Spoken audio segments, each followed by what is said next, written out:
Derby della Madonnina tahun ini diklaim indah. Sepakat? Derby della Madonnina yang mempertemukan dua raksasa Italia yakni AC Milan dan Inter Milan sempat kehilangan gairahnya. Namun daya pikat partai legendaris ini telah kembali seperti sedia kala. Pertandingan berlangsung seimbang. Pada beberapa momen, Inter terlihat superior dibandingkan Milan. Namun tidak lama setelahnya, Milan tampak sering bermain-main di pertahanan Nerazzurri. Ada banyak peluang yang tercipta pada laga ini.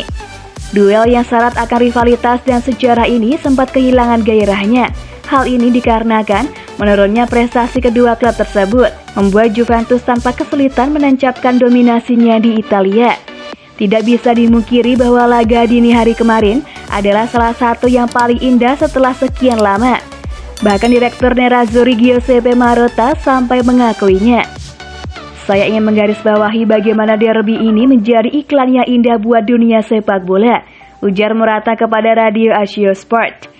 Pertandingan disaksikan di 150 negara dan berlangsung indah, dimainkan dengan baik dan dengan kecepatan yang tinggi. Penyesalan tetap ada, kami mencoba untuk menang namun gagal. Juga berterima kasih kepada sang lawan. Hasil imbang ini membuat Inter Milan tertahan di peringkat ketiga klasemen sementara Serie A dengan perolehan 25 poin. Mereka gagal memangkas jarak dengan Milan yang berada di peringkat kedua dengan keunggulan 7 angka. Dilihat dari progresnya sejauh ini, ada kemungkinan Inter harus menyerahkan tahta juara Serie A kepada AC Milan di akhir musim nanti. Marotta mengakui perubahan Rossoneri, tapi enggan mengibarkan bendera putih terlalu cepat. Milan telah berkembang di era Pioli, mencapai level maksimal. Saat ini, mereka memainkan peran otoritatif dalam perebutan Scudetto, tambah Marotta. Kami adalah juara bertahan, dan kami akan menghormati Scudetto yang ada di dada kami. Ini akan jadi kompetisi yang diperjuangkan dengan susah payah, pungkasnya.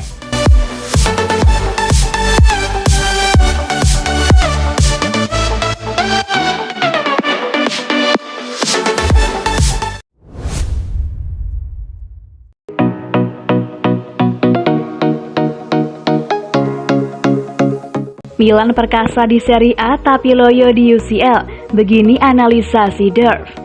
Legenda AC Milan Clarence Seedorf mengatakan Rossoneri bisa berjaya di Serie A dan gagal di Liga Champions karena kualitas kedua kompetisi itu cukup berbeda.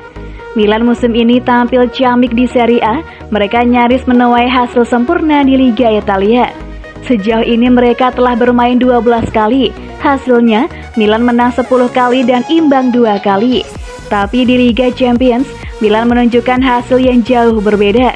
Dari 4 laga, mereka kalah 3 kali dan imbang sekali. Clarence Seedorf kemudian ditanya soal hasil buruk yang diraih oleh AC Milan di Liga Champions. Pria asal Belanda itu mengatakan bahwa Milan gacor di Serie A karena sudah terbiasa dengan kualitas liga tersebut. Namun mereka jelas tak terbiasa dengan Liga Champions yang kualitasnya jelas di atas Serie A. Hal itulah yang membuat Milan tak bisa mendapat hasil positif di UCL. Milan memiliki kepemimpinan yang stabil dan terkonsolidasi di Italia. Anda dapat melihat keinginan mereka untuk mengontrol permainan, bahkan jika itu bisa lebih dibesar-besarkan, ucap Seedorf pada Gazzetta dello Sport. Kali lagi, itu tergantung di mana Anda memilih untuk bertahan. Itu adalah pesan yang juga Anda kirim ke lawan, sambungnya. Dibanding dengan Liga Champions, kualitasnya berubah. Jika Anda membuat kesalahan di Eropa, mereka pasti menghukum Anda, mungkin tidak di Liga, ucap Seedorf. Clarence Seedorf kemudian membahas mantan rekannya di AC Milan, Paolo Maldini. Sekarang, Maldini menjadi direktur di Rossoneri dan bertanggung jawab mendatangkan pemain baru bagi Stefano Pioli. Menurut Seedorf, Milan beruntung memiliki Maldini, sebab koleganya itu tahu betul bagaimana caranya mengembalikan identitas sejati Rossoneri. Tidak ada yang tahu klub lebih baik dari dirinya. Beruntung bagi Milan bahwa ia ada di sana. Ia membawa soliditas dan kejelasan. Ia akan menyesuaikan strateginya sesuai kebutuhan, tetapi identitas, filosofi dan ambisi di dasarnya tidak akan berubah, uji Seedorf. Clarence Seedorf membela AC Milan dari tahun 2002 sampai 2012. Ia membantu Milan meraih 10 gelar juara, termasuk 2 gelar Scudetto dan Liga Champions.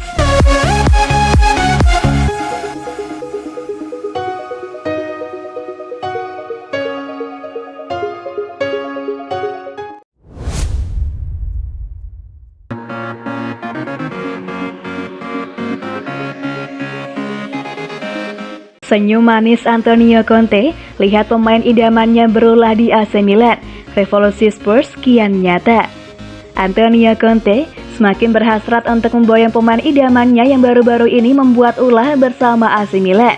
Yap, ada dua pemain AC Milan yang masuk dalam daftar list pinang pelatihannya Tottenham Hotspur ini pada bursa transfer musim dingin mendatang. Sebagaimana yang diketahui, Conte menjadi juru taktik Spurs menggantikan peran Nuno Espirito Santos. Conte dikenal sebagai juru taktik yang doyan menggunakan 3 pemain bertahan. Selain itu, kekuatan utama dari tim khas juru taktik asal Italia itu terletak pada etos kerja barisan gelandangnya. Hal ini yang membuat Spurs nampaknya mau tak mau harus menuruti keinginan sang pelatih anyarnya untuk meminang amunisi baru. Kabarnya, Antonio Conte kepincut untuk meminang 2 punggawa AC Milan. Tepat sekali, Frank Kessie dan Alessio Romagnoli menjadi 2 kekuatan yang diinginkan ex-pelatih Inter Milan itu. Dikabarkan Football London, Conte bahkan meminta manajemen klub untuk fokus bergerak mendapatkan tanda tangan 2 pemainnya tersebut. Kessie dan Romagnoli baru-baru ini memang membuat ulah bersama Rossoneri. Keduanya enggan menambah masa bakti bersama Il Diavolo Rosso yang akan berakhir pada Juni 2022. Skema 3-4-3 yang kemungkinan diterapkan oleh Conte membuat Kessie dan Romagnoli memiliki kesempatan besar menembus starting line-up Spurs.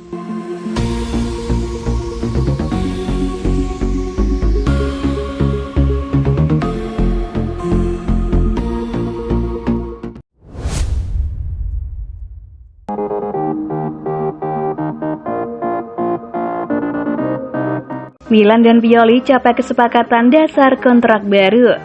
AC Milan dan Stefano Pioli dikabarkan telah mencapai kesepakatan dasar terkait perpanjangan kontrak, termasuk perihal kenaikan gaji untuk sang manajer. Pioli tampaknya ingin bertahan di Rossoneri untuk jangka panjang, dan manajemen raksasa Serie A tersebut begitu terkesan dengan kinerjanya selama ini. Dengan kata lain, kedua belah pihak saat ini telah mulai satu sama lain.